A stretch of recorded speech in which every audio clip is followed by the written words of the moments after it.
आदरणीय दर्शकहरू, यतिखेर हाम्रो बिचमा हुनुहुन्छ नेपाल पेट विद्याश्रम गौशाला काठमाडौँका प्रधान अर्चक अर्थात् प्रधान अध्यापकज्यू विष्णु प्रसाद पोखरेलज्यू हाम्रो माझमा हुनुहुन्छ। सरलाई स्वागत छ। धन्यवाद। आराम हुनुहुन्छ सर? सब ठिक छ सर। अनि दसैँको बिच पनि लागिसकेको छ। नेपाली जनताको जुन पीडा थियो यतिखेर कोरोनाको कहरको पनि लगभग अलिकति कमी भएको जस्तो महसुस त भएको छ, तर अन्त्य त भएको छैन। यही बिचमा बडा दसैँ आइरहेको छ। सरले कसरी लिइराख्नु भएको छ? पक्का पनि यो असत्यमाथि सत्यको विजय, आसुरी शक्तिमाथि दैवी शक्तिको चाहिँ विजय। त्यसै गरेर अब हाम्रो चाहिँ श्राद्धादि कर्महरूका लागि हाम्रो यो शारदीय महिनाका रूपमा लिने असोजले हामीलाई स्वागत गर्दैछ र यो आश्विन महिनामा हामीले विभिन्न हाम्रा धार्मिक अनुष्ठानहरू सम्पादन गर्नुपर्ने अवस्था रहेको छ। जस्तो सोह्र श्राद्ध पनि प्रारम्भ भयो होइन? जस्तो पितृकर्मको कुराहरू छन्, सोह्र श्राद्धको महत्त्व चाहिँ के हो? सोह्र श्राद्ध भनेको के भन्दा विशेष गरेर हामी पहिला यो शीर्षकको चिरफार गर्नतर्फ लागौँ। प्रतिपदादेखि जुन आजको दिनदेखि अमावास्याको दिनसम्म चाहिँ 16वटा तिथि रहेका हुन्छन्। यी 16वटा तिथिका बिचमा गरिने जुन पितृहरूलाई जलदान, पिण्डदान, आमान्न सिद्धादान हामीले जुन गर्छौँ, यी कार्य चाहिँ हामीले यो 16 श्राद्धभित्र सम्पादन गर्दछौँ। र यो 16 श्राद्धलाई विशेष गरेर चाहिँ पार्वण श्राद्ध पनि भनिन्छ।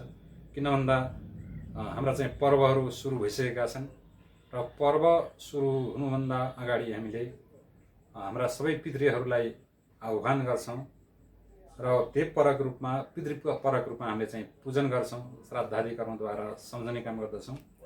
र यसको लागि चाहिँ जुन नवदुर्गाको उपासना हुँदैछ त्यसको चाहिँ प्रारम्भमा गरिने यो पर्व श्राद्ध भएको हुनाले यसलाई पार्वण श्राद्ध भनिएको हो। र अर्को लोक व्यवहारमा हामीले यसलाई महालय श्राद्ध पनि भन्छौँ, जहाँ चाहिँ हामीले पितृ लगायतका मामाघरका चाहिँ माता महादीलाई पनि जलदान, पिण्डदान गरेर हामीले यो कर्म चाहिँ सम्पादन गर्ने गर्दछौँ र यसलाई सोह्र श्राद्ध, पार्वण श्राद्ध, महालय श्राद्ध भनेर भन्ने गर्दछ। जस्तो श्राद्धको विभिन्न पक्षहरू छन् होइन?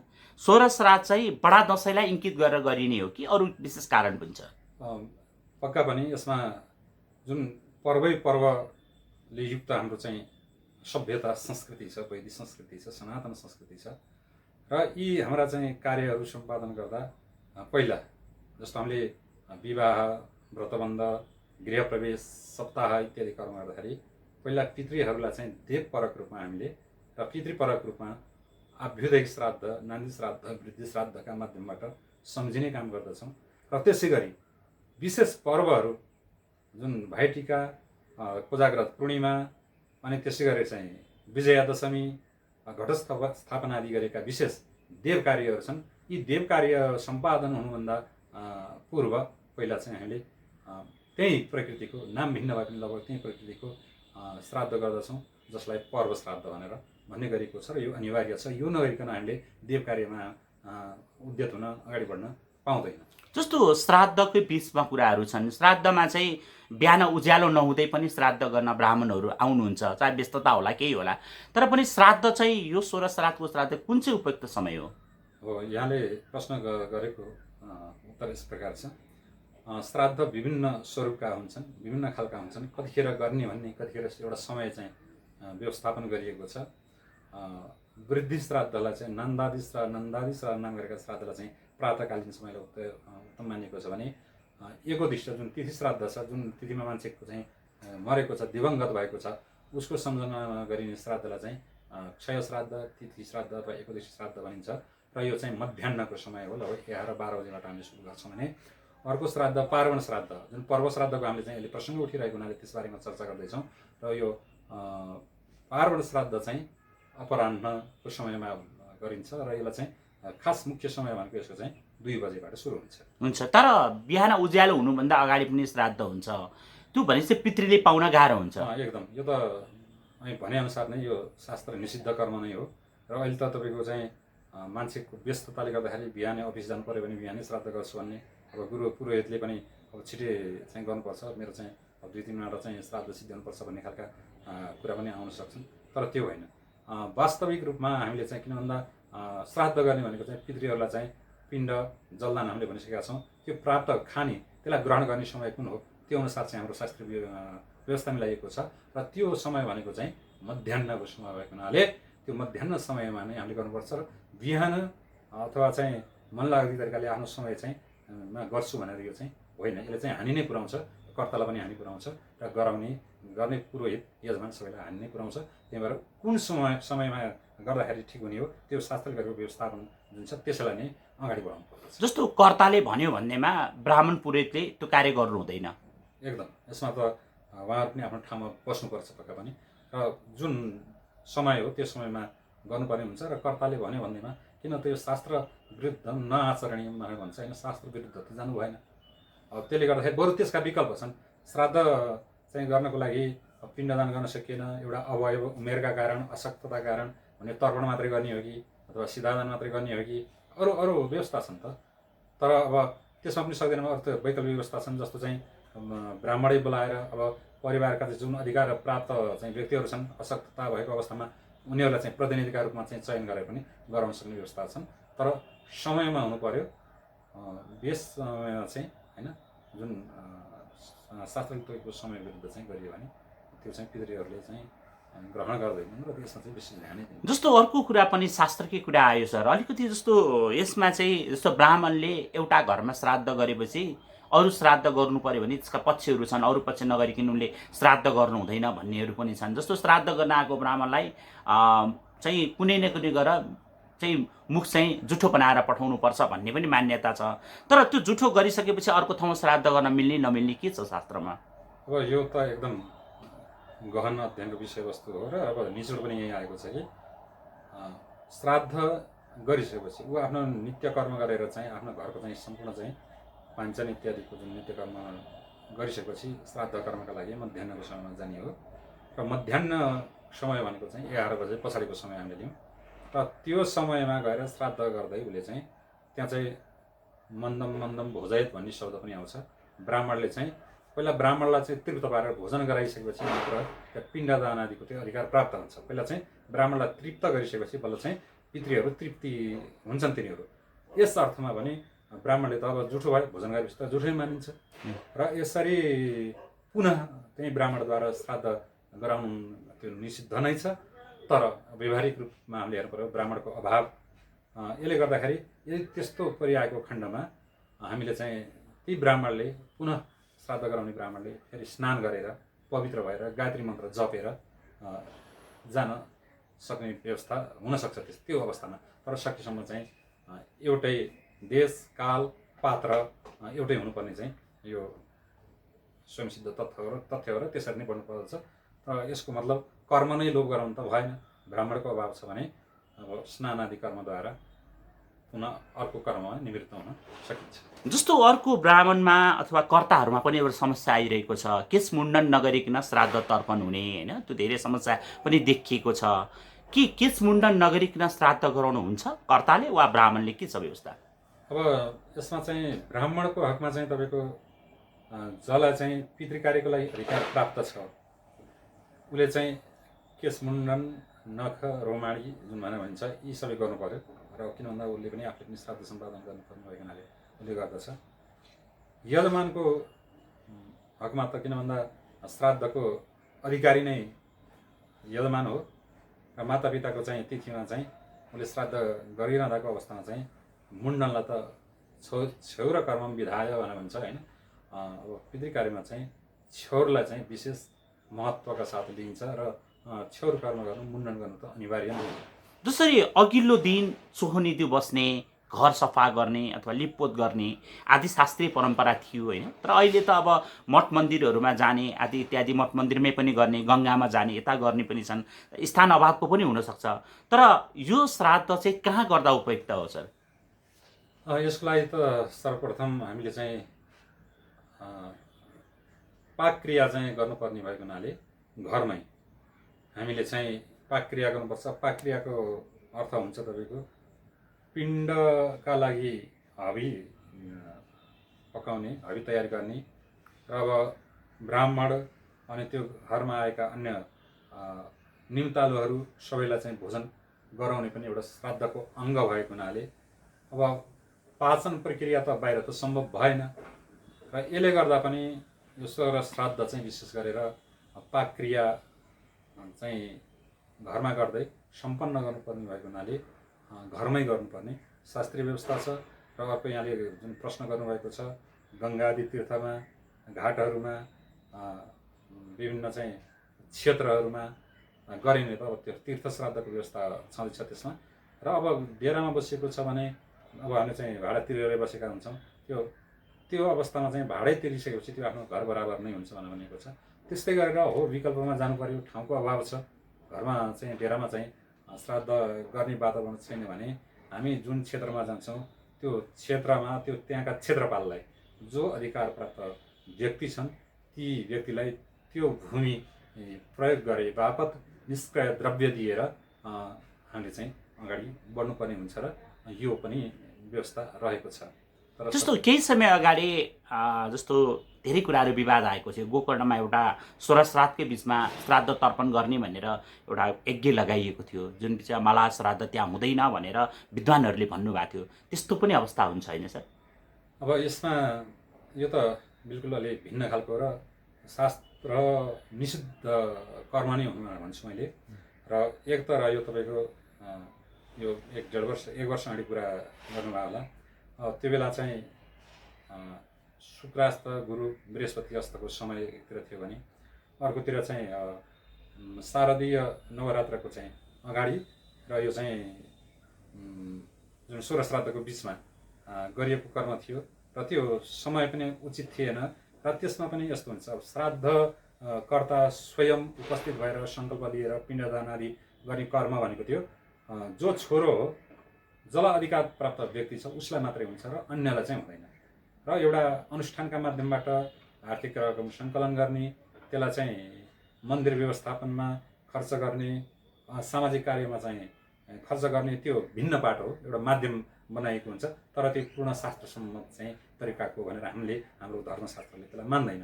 र यो चाहिँ हो धन आर्जनका लागि माध्यम विभिन्न बन्न सक्छन्, तर यसरी नै तुलादान गर्ने अनि मान्छेको चाहिँ आयु भने के हो, कहिले हो, के क्षीण भङ्गुरहरू छ भनेर भन्छौँ, त्यसमा चाहिँ भूमि दान गराउने, दश दान गराउने, पञ्चधेनु दान गराउने, यी बेकारका कुरा हुन्। यो त एउटा समयअनुसार जीवनको उत्तरार्धमा पुगिसकेपछि गर्नुपर्ने कर्म हुन्छन्। र यसरी हामीले धर्मलाई धारणा गर्ने विषयवस्तु धर्म भनेको यसलाई सही मार्गमा चाहिँ हामीले चाहिँ धर्म त आफै सही छँदैछ, त्यसलाई कसरी चाहिँ आफूले जीवनमा उतार्ने भन्ने कुरो त यो त सोच विचार गर्नुपर्छ र त्यही अनुसार हामी अगाडि बढ्नुपर्दछ। र शास्त्र अनुकूलको चाहिँ हामीले चाहिँ गर्नुपर्छ र शास्त्र विरुद्ध चाहिँ जानु हुँदैन। जस्तो अर्को कुरा सोह्र श्राद्धमा मैले फेरि केन्द्रीकृत गरेँ। सोह्र श्राद्धमा ब्राह्मणलाई दक्षिणा दिँदा कर्ताले ब्राह्मणले चित्त दुखाउने शैलीहरू धेरै ठाउँमा सुनियो, धेरै ठाउँमा देखिएको पनि छ। भनिन्छ अब कर्ताले आफ्नो हैसियत अनुसार दिने कुरा हुन्छ। म दिनभरि लागेर बसेँ, मलाई चाहिँ कम भयो भनेर ब्राह्मणले भन्दा त्यो शास्त्रसम्मत हुन्छ या के गलत हुन्छ? अब यज्ञ भनेको चाहिँ विभिन्न खालका हुन्छन् र विशेष गरी हामीले चाहिँ देव कार्य र पितृकार्य यी यज्ञसँग सम्बन्धित दुईवटा विषयवस्तु हामीले जोड्ने गरेका छौँ। अब यज्ञकी पत्नी भनेको दक्षिणा। अब हामीले कर्मनिष्ठ गुरु पुरोहित बोलाइसकेपछि उहाँहरूलाई यथोचित ससम्मानका साथ आफ्नो गच्छ अनुसारका साथ दान दातव्य गर्नुपर्दछ र मात्रै फलको भोगी र सम्बन्धित देवताहरू अथवा पितृहरू पनि हुन्छन् र हामीलाई पनि त्यही अनुसारको फल प्राप्त हुन्छ। अब एउटा कुरा के छ भने तपाईँको एउटा वृत्तिसँग जोडिएको पनि यो पेसा हो। जस्तो ब्राह्मणका चाहिँ दान लिनु, दिनु, पढ्नु, पढाउनु, यज्ञ गर्नु, गराउनु इत्यादि त ब्राह्मणका कर्म भए। त्यो हामीले चाहिँ अहिले समयअनुसार त्यसलाई स्वीकारे पनि नस्वीकारे पनि आखिर त्यही नै हो हाम्रो धर्मको मूल उद्देश्य र व्यवस्था पनि। र यसले गर्दाखेरि के भन्छ भने तपाईँको शास्त्रले कमसेकम ब्राह्मणका लागि ऊ जब श्राद्धादि कर्ममा उद्यत हुन्छ भने त्यो दिनको उसको चाहिँ दान दातव्यबाट प्राप्त हुने जुन दक्षिणा छ परिवारको व्यवस्थापन, सम्पूर्ण परिवारको व्यवस्थापन हुने खालको चाहिँ हुनु पर्यो 3 दिनको लागि। भनेपछि अब यसमा चाहिँ यति उति भन्दा पनि हामीले चाहिँ समग्रमा देशकाल परिस्थिति हेरेर चाहिँ गर्नुपर्ने हुन्छ। र अर्को पेसाकै रूपमा लिँदाखेरि त यस्तो हो नि त सर, जसरी हामीले कर्म सम्पादन गर्दछौँ 1 महिनामा प्रत्येक दिन अग्नि जोडेको हुँदैन, त्यसै गरेर चाहिँ रुद्री जोडेको हुँदैन र अनि श्राद्धादि कर्म पनि परेको हुँदैन। त्यस्तो अवस्थामा जो पेसागत तरिकाले अगाडि बढेका छन् भने उनीहरूलाई चाहिँ उसको जीवन चाहिँ चल्ने खालको चाहिँ गर्नुपर्छ भन्ने यस्तो छ व्यवस्था छ। र ब्राह्मणले पनि हो हेरेर आफूले चाहिँ अब यजमानले सक्दैन उसले ऋण पानी गर्नुपर्ने अवस्था रह्यो भने त त्यो अनुसारको चाहिँ अपेक्षा गर्नु पनि हुँदैन, कर्म चलाउनुपर्छ। र राम्रै ठाउँ छ, यजमान चाहिँ सम्पन्नशाली छन् भने अब ब्राह्मणलाई चाहिँ यथेष्ट मात्रामा दानदाताको कुनै सीमा छैन, दिन पनि सकियो।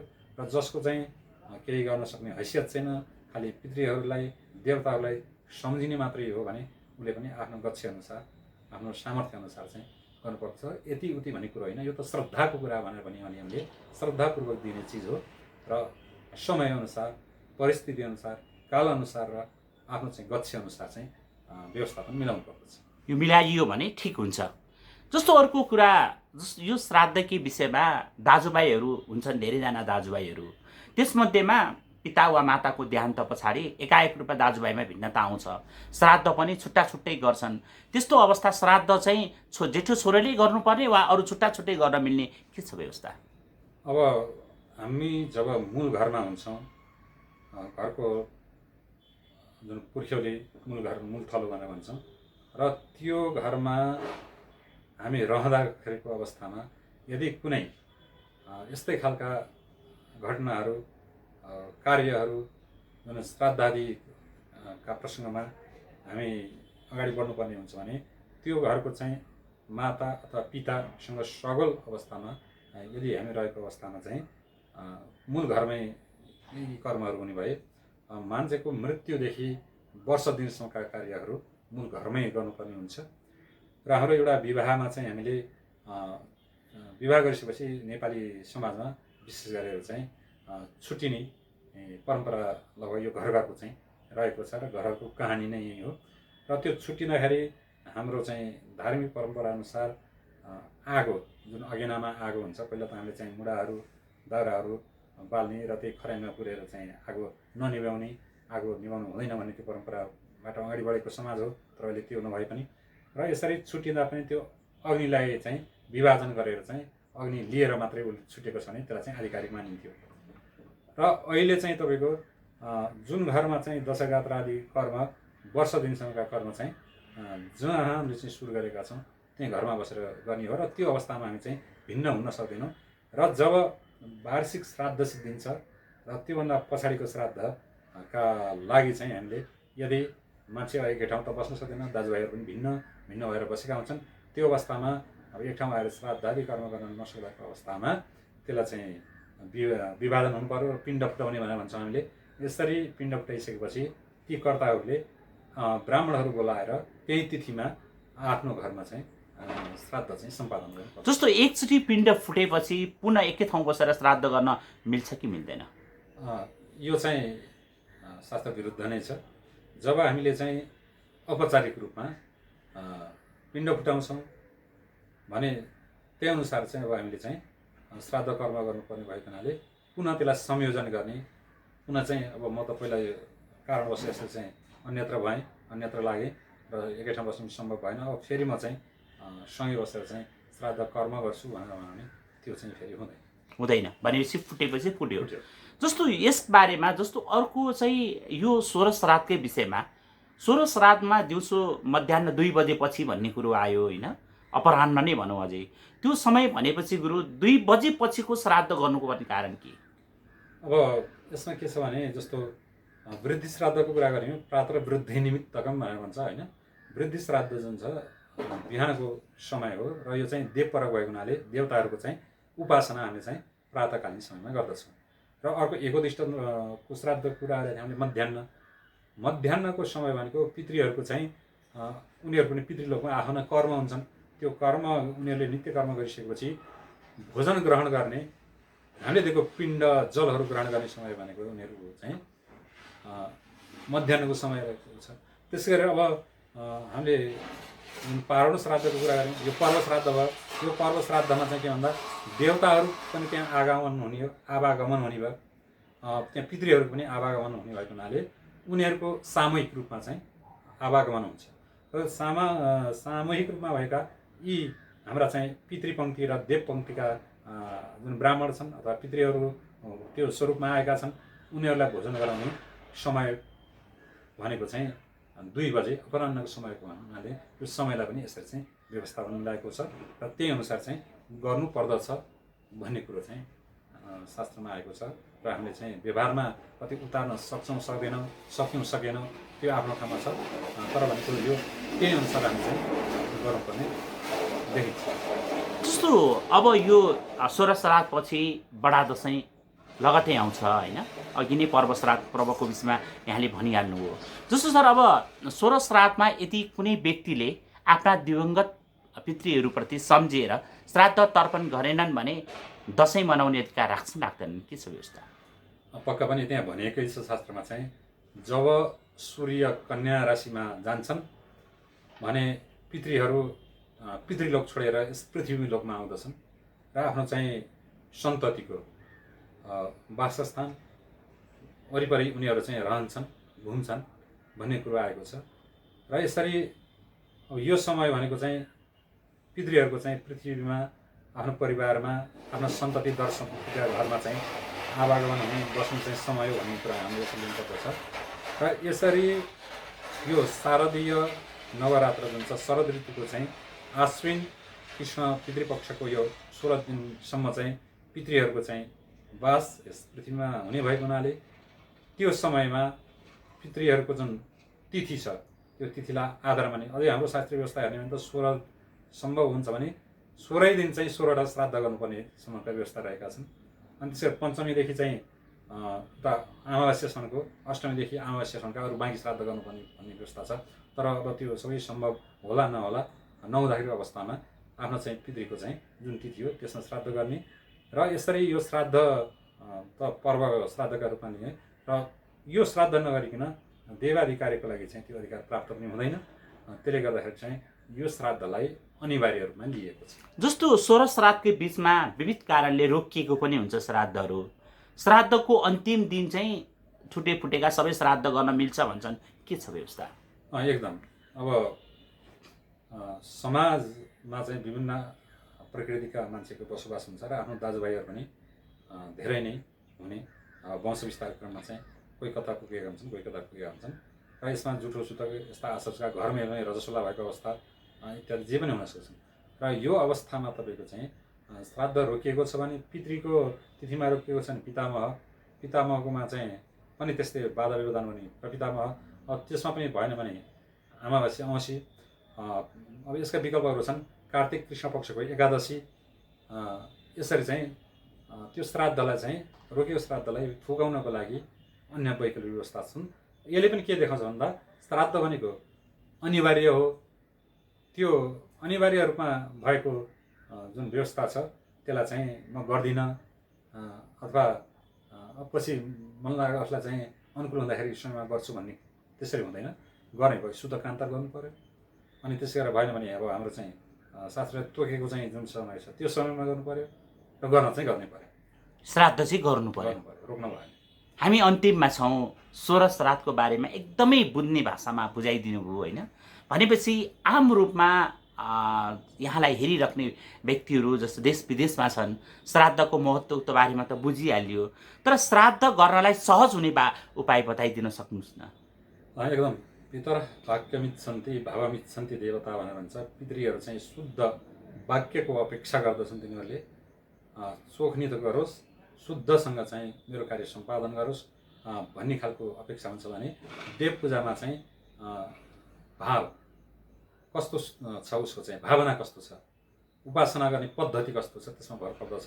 र यो श्राद्ध चाहिँ आखिर हामीले सम्पादन गर्नु नै छ, गर्नुपर्छ भने कर्मनिष्ठ ब्राह्मण खोजौँ र सहज सरल तरिकाले हो। जस्तो अब सगल परिवारमा छौँ भने घरमा आमा हुनुहुन्छ, कुनै दाजु हुनुहोला, भाइहरू बाहिर छन् भने त्यो दिन बाहिर बसिदिनेले जहाँ चाहिँ सम्भव छैन भने उहाँ चाहिँ एक छाकी चोखो नितो गरेर बस्न सक्नुहुन्छ।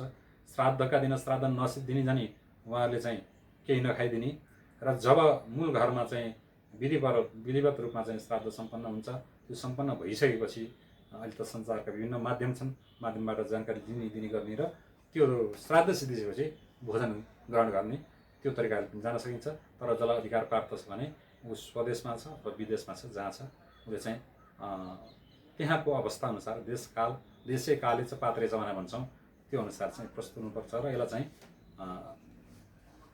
सहजताका साथ सरलताका साथ सम्पादन गर्नुपर्दछ। भनेपछि जहाँ छ त्यहीँ बसेर श्राद्ध गर्न सकिन्छ। अब कतिपय देशहरूमा चाहिँ ब्राह्मणको अभाव पनि हुन्छ, ब्राह्मणै व्यवस्था गर्न सकिँदैन। अब त्यस्तो अवस्थामा श्राद्ध गर्नै पर्ने उनी थिए, तर उनी विदेशमा छन् विविध कारणले, भने उनले त्यहाँ कसरी श्राद्ध गर्न सक्लान्? अब यसको चाहिँ अर्को व्यवस्था के छ भने तपाईँको जुन कर्ता हुन् ती कर्ताले चाहिँ श्राद्ध सम्पादन गर्न सकेनन्, नसक्ने अवस्था छ होइन, गर्ने इच्छा छ तर गर्नै सक्दैनन् भने विकल्पको रूपमा अब जस्तो यही नेपालमा बसोबास गर्ने अथवा जहाँ बसोबास गर्ने हुनुहुन्छ, त्यस्तो अवस्थामा जसलाई अधिकार प्राप्त छ आफ्नो चाहिँ भाइ भतिजाहरूमा पनि जान सकिन्छ। पहिला स्वगोत्रीमा हेर्नु पऱ्यो, सपिण्डीभित्रकालाई हेर्नु पऱ्यो र अब त्यसरी व्यवस्थापन गर्न सकिएन भने ब्राह्मणहरूलाई राखेर त्यो कर्म गर्न सकिने भन्ने व्यवस्था छ। र त्यति पनि गर्न सकिएन भने अब उहाँहरूले त्यो दिन चाहिँ शुद्ध बस्ने, अब सिधा दान मात्रै गर्न सकिन्छ भने त्यो पनि व्यवस्था मिलाउने। जलदान त गर्नको लागि केही समस्या भएन, बिहान उठ्ने दक्षिणाभिमुख भएर अब जुन हामी चाहिँ तर्पण क्रमअनुसार जो यसलाई चाहिँ सम्झिन्छौँ, ठिक छ विधि पुरै थाहा नहोला तर मेरो फलानो चाहिँ गोत्रमा चाहिँ उत्पन्न भएका फलानो चाहिँ पितृलाई मातृशक्तिलाई मैले चाहिँ जल अर्पण गर्छु भनेर दक्षिण दिशातर्फ फर्केर पितृतीर्थबाट जलदान गर्ने र यसो ब्राह्मणलाई चाहिँ टिका लगाएर दक्षिणा दिने, अथवा ब्राह्मणै भएनन् भने अब के हुन्छ तपाईँको त्यहाँ गाईहरू छन् भने गाईहरूलाई यसो चाहिँ केही सागसब्जीहरू यसो दिने एउटा भावना हो, श्रद्धा हो। यसरी यो रूपमा चाहिँ गर्न सकिन्छ, सम्झिन पर्यो, त्यो अनुसार जानु पर्यो। हस्, एकदमै महत्त्वपूर्ण कुराकानी र यहाँले सोह्र श्राद्धको बारेमा विशेष रूपमा जानकारी दिनुभयो। यसका लागि हिन्दू टिभी परिवार यहाँप्रति हार्दिक कृतज्ञता गर्नुपर्छ। पक्का पनि सागरजी, यहाँ लगायत हाम्रो हिन्दू धर्म संस्कृति परम्परालाई जुन संरक्षण गर्ने तरिकाले अगाडि बढ्नु भएको छ, यो देशान्तरमा फैलिरहोस् र आफ्नो धर्म संस्कृति बारेमा यो अगाडि बढिरहोस्। यहाँहरूलाई पनि शुभकामना। हस्, धन्यवाद।